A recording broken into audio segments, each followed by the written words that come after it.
Let me ask you a question. What happens when you balance your finances, career, and your well-being? There's no limit to what you can achieve. I'm Jalen Vickery, your host and guide on how to build wealth with wellness. Living in a world of information overload and misleading highlight reels, Finance, Fitness, Finesse is a podcast to help you realize you're not woke, you're broke, and how to change that in your favor. If you're looking to elevate your wealth, well-being, and discover the power of balance, tune in to learn why money matters, but wellness counts.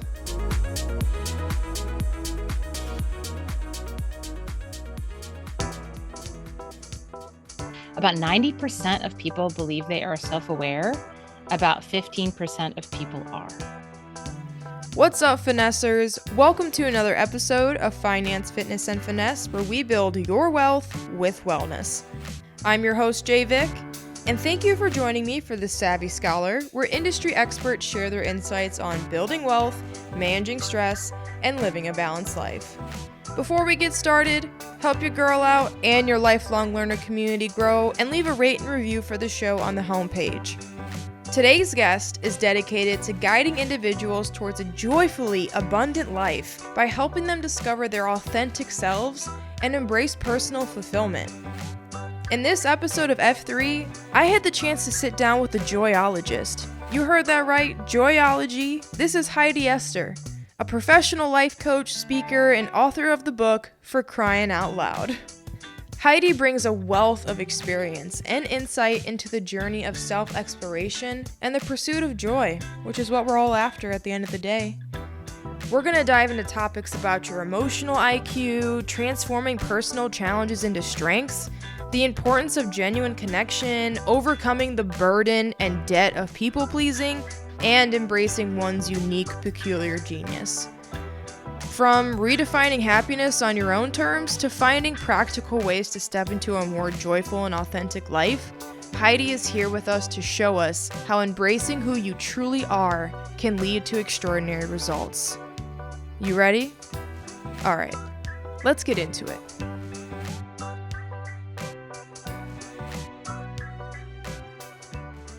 So we're taught hustle culture, and we're taught this one way to do things. And there's a book on my list that I can't wait to read. It's called the 50% Theory. The 50% of what we learn, right? We take all these courses and we do all these things and we hustle this way and we look at that thought leader and we're like, I'm going to do it like her.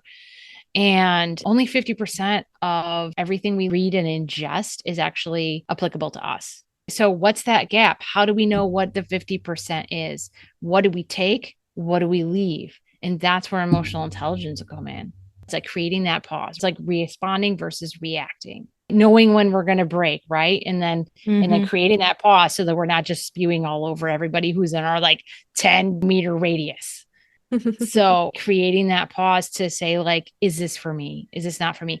Finding the people who can reflect that to us. If we don't feel comfortable doing it ourselves, if we're still building that self-awareness muscle, just having someone there who can reflect, this is what I see. And I know a lot of coaches can do this, being able to reflect what they're seeing. Part of how I was built is I'm able to reflect your genius. So I see the big shiny in the middle, and I could say, is this true for you? Is this who you are? Curating that even in the mess, but just taking all of these different data points and still holding that, yeah, everything is a mess right now. And is this new way true for who I am in my core? Right. And just moving people towards I call it their authentic genius, their unique, peculiar brilliance. We're all weird and accepting. And then this is another acceptance piece. We're all like onions, totally like Shrek. We're all like these onions, and bringing those dark pieces and we try to fix, manage, or hide, bringing them into the light, accepting how they are. And because a lot of times those are the things that make us brilliant. Those are the things that light us up. Those are the things in our joy zone. I used to be like, God, why do I go on? People want to meet for coffee and I can't just meet for coffee for a half hour. It has to be an hour and a half to 2 hours. At first I was seriously, oh my God. Yeah. What's my problem? It turns out I love spending time with people to help them gently see their brilliance and like move at the pace of breathing. That's how I need to operate. Like I operate a very thoughtful, relationship based timing in my business and in my life. Then I was able to get rid of all those mental thoughts about like I'm doing things too slowly and say, this is part of my peculiar genius, right? So the kryptonite becomes a superpower. Totally agree with you. And I love those terms, peculiar genius. What are the other ones you use? Peculiar genius, Uh, authentic genius, yeah, our authentic brilliance. authentic brilliance. Yes. And Yeah. peculiar genius. I love that. Yeah. We all have that inside of us. And like I said before, how self-awareness is a superpower. We have these superpowers within us. Emotions, the emotional capacity and the capacity of our brains that we have as human beings is why, we're the dominant species on the planet. We use our experiences, our challenges to create things that can help make things more efficient and expand our lifestyles, things like that. But it's almost like in the information age and technological boom that we live in, we have lost those little moments that can fuel curiosity within ourselves. Like even just riding in the elevator, I have to be on my phone. I'm waiting for the bus, I have to be on my phone. I'm waiting at a doctor's appointment on my phone. I use that example because I found myself on my phone when I'm just like waiting the 15 to 20 seconds for the elevator. But I'm like, what if I just put my phone down? There's a giant window outside my apartment's elevator that has this beautiful view of Champaign. And so I'm like, let me just look out this window and just breathe for a second because I'm running from thing to thing. Maybe these are the 15 seconds I need to just live in breathing and sit in breathing, just like you were saying. I love that, right? And then you can ground, you can be like, oh my God, I didn't know my one toe felt weird. Or like, oh, I love when my like whole belly can expand and then my back doesn't feel as tight, right? Or my shoulders kind of Mm-hmm. relax a little bit. Or we notice our posture is like completely closed in, like, don't talk to me. Right. Yes. Yeah. So I am Yeah, a it's like total that it's like that closed posture with like your neck slightly tilted down because again, you were looking down at your the phone. phone, And the it's like, phone. what's this deformed like creature I've turned into? Like, hold your crown up, like stand up straight. Come Oh my on. God. Oh my God. So, do you have a story about like your kryptonite and peculiar genius? Now I'm curious. I know I'm flipping the script on you. Oh no, I love that. Thank you. Yeah, I'm totally here for it. Okay, something about my kryptonite and peculiar Yeah, like genius. something that used to be like, oh, but now you're like, oh. Oh, I'm like going between like three different stories right now. Okay, so one is people pleasing has been a major kryptonite for me, but it's also like awesome because I'd like to see other people happy from, ways I can help them or provide something for them, but it's almost to my own detriment sometimes. And so as I've become my peculiar genius about the financial industry, the behavioral health, dimensional wellness. I'm working to become a dimensional wellness expert. As I really started to come into some of my passions and things I loved learning about, I realized I needed to prioritize that investment in myself.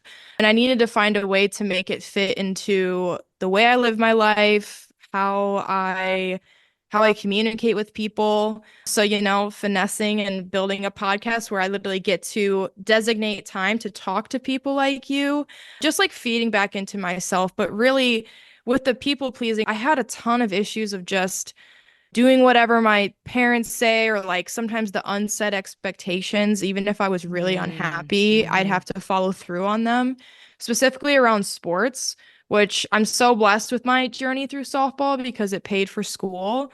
But deep down, I wanted to experience something else because I missed, enough homecomings, hangouts, different just like experiences that you have throughout your youth because I was like at a softball tournament. But I knew I needed to wear my dad's number 48, that he wore in the Big Ten at Northwestern when he played football. So I was just the kid out of the rest of my siblings that had the chance to go play, and I was good enough, so I went and just continued to be unhappy. I had to people please and give the impression that I was enjoying myself because I was so blessed. I had school paid for, I was healthy. I Yeah, bringing me back here. I was just blessed with everything, but I was still depressed. Later on, when I went through this crazy mental health journey, competed, did well with softball, had a great career, had a lot of downfalls, I realized that my people pleasing comes from me feeling like I'm in debt to others. And that's where it comes into the fact that money is not only a transaction where I just give you cash for a job done. Money comes up in different currencies in our lives, in different topics. So, like I said, people pleasing is a form of debt, as if I owe somebody something Yes. because they did something for me or there's that expectation there. I always felt in debt to somebody else, whether it was my parents or someone that I was just like, yeah, like, let's go get coffee. And then I'm like, no, like, I owe them coffee now, but it's like not fitting in my schedule. Like, it And creates then you this have the tightness in guilt, my right? chest. Yeah. Yeah, it's just like it's lingering, it stays there. And I had a lot of holding it in and then like an explosion of emotion where it honestly got dangerous. It got dangerous for me. So that's where I found my peculiar genius and authentic intelligence. Is that what it is again? Yeah. I've learned how to use people pleasing in my favor so that I put the debt back into myself because I need to be investing in myself first before I can really invest in others and produce that return of investment and assets from those experiences, interactions, etc. So, wow, you made me just transcend into that with that question. Yeah. So, Jay, I witness you as a very high achieving woman who has a big, generous, helping heart. Thank you. I appreciate that analysis.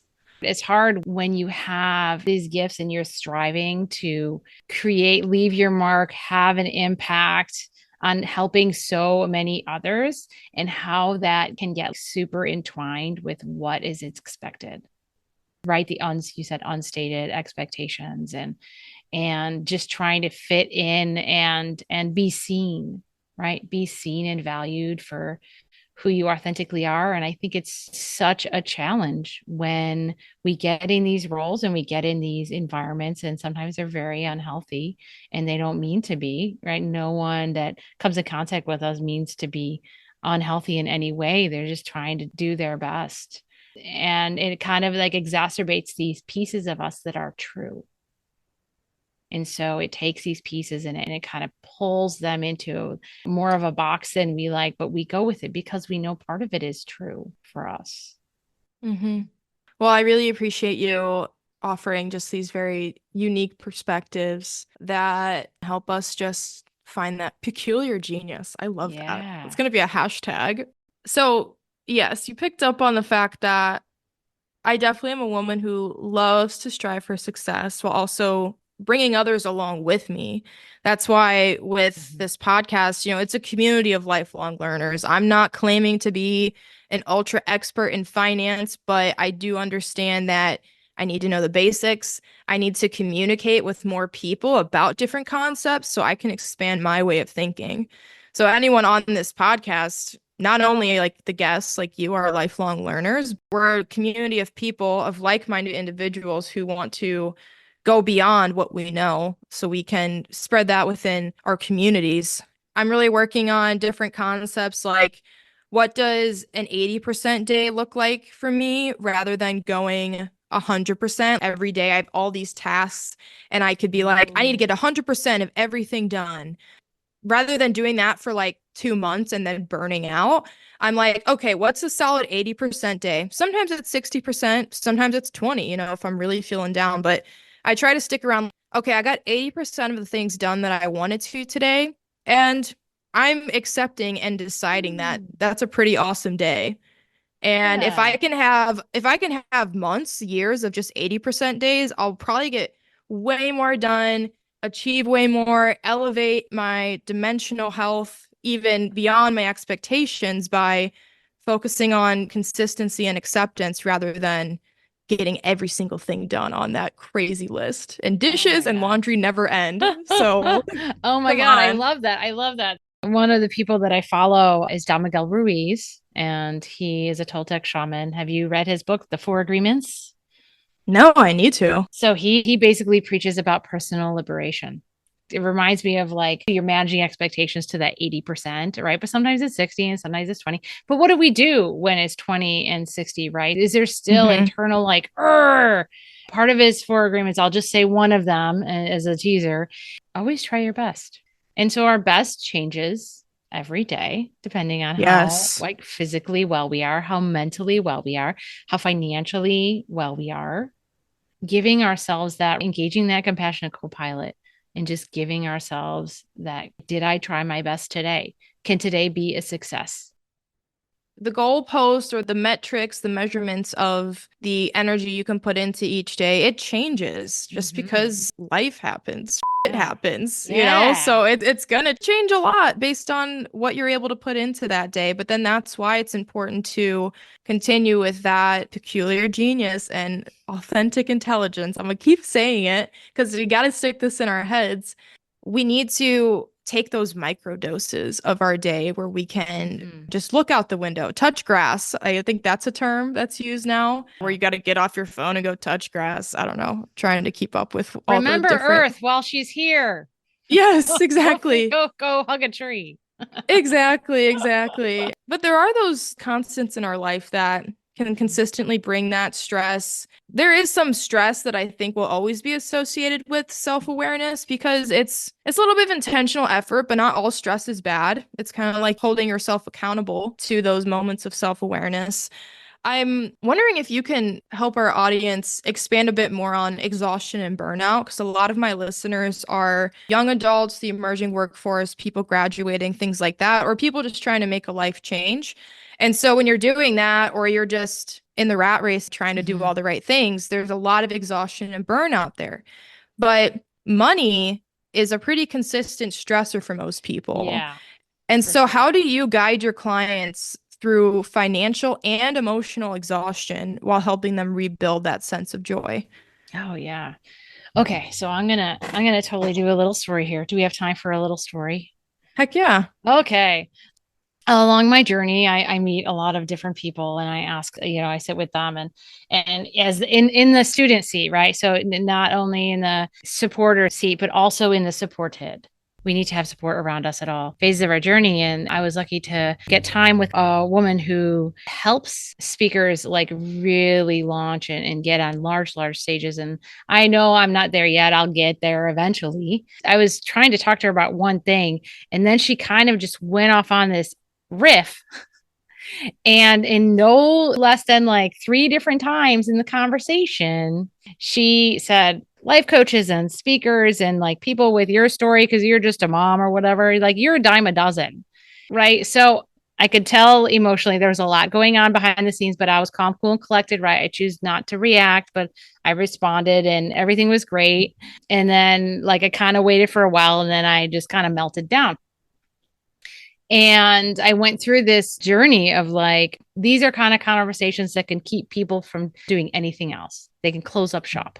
They can say, like, oh, well, this big fancy person said, like, I'm a dime a dozen. So I'm just going to be a dime a dozen and I'm just going to go apply to do temp work at, the staffing agency or whatever. When we have moments when we're in burnout, when we hit exhaustion levels, when we hit those peak stress moments, are the moments why it's so important to engage that compassionate co-pilot. So we don't have to deal with the critic on top of the event. See, the events are already challenging. You're already overworking. You're already stressed out. You already don't know how you're going to pay your mortgage next month or your rent next month. And so being able to kind of step back and like calm down the body and nourish the body and meet yourself where you're at, even if your brain is like on fire. I do a lot of physical work.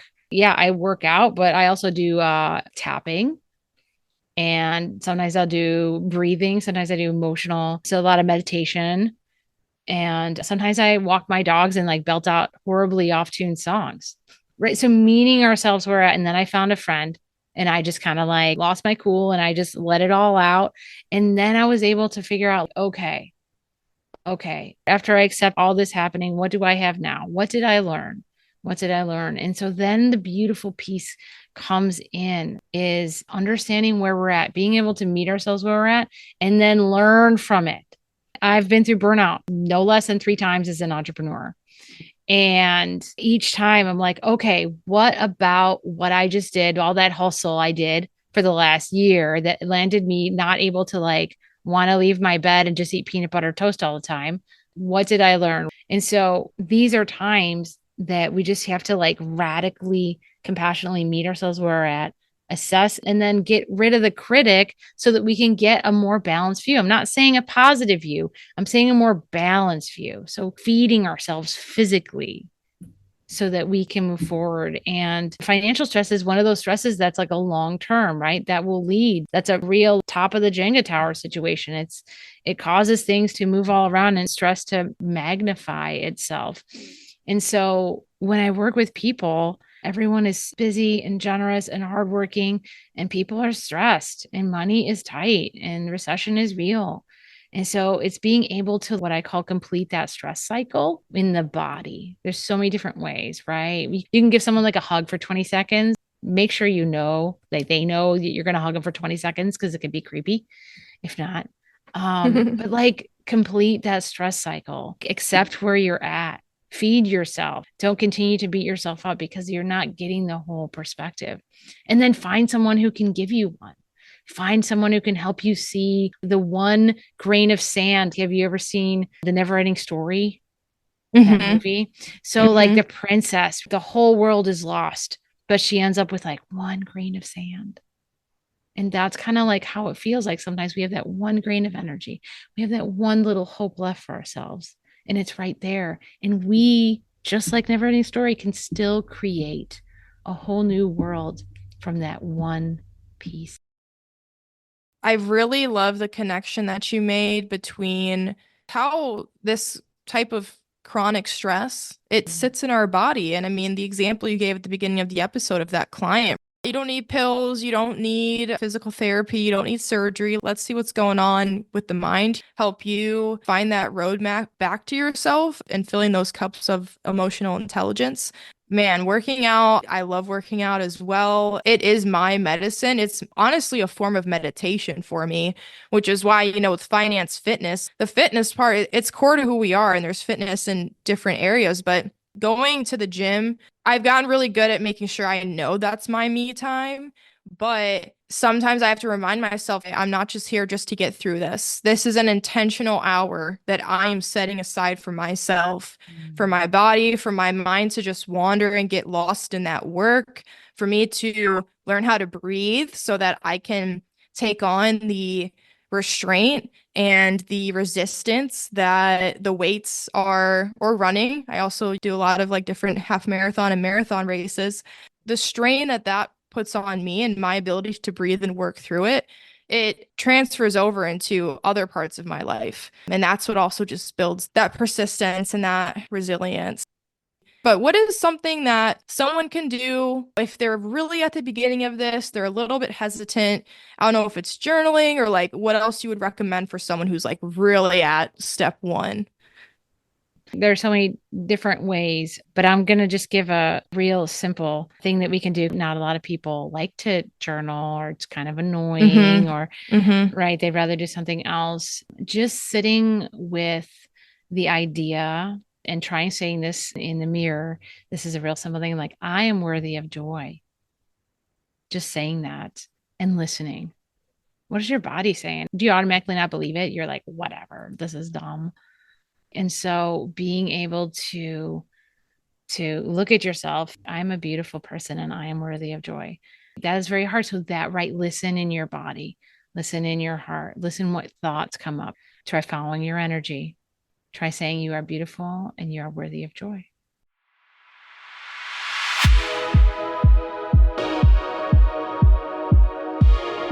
Thank you for joining us on this episode of Finance, Fitness, and Finesse. A big thank you to Heidi Esther for sharing her journey and expertise with us. Remember, dimensional wealth is key to building a better future, and with community leaders like Heidi, we're one step closer to a financially empowered society. If you enjoyed this episode, and I hope you did, help me learn with you and be sure to subscribe, rate, and leave a review. Or just follow me on socials linked in the show notes. Stay tuned for more episodes where we continue to build your wealth with wellness. I'm JaeVic, and please don't act woke and be broke. Stay savvy, and if you don't know, now you know. Disclaimer, this podcast is for informational purposes only and does not constitute financial or mental health advice. Always seek professional guidance tailored to your personal needs.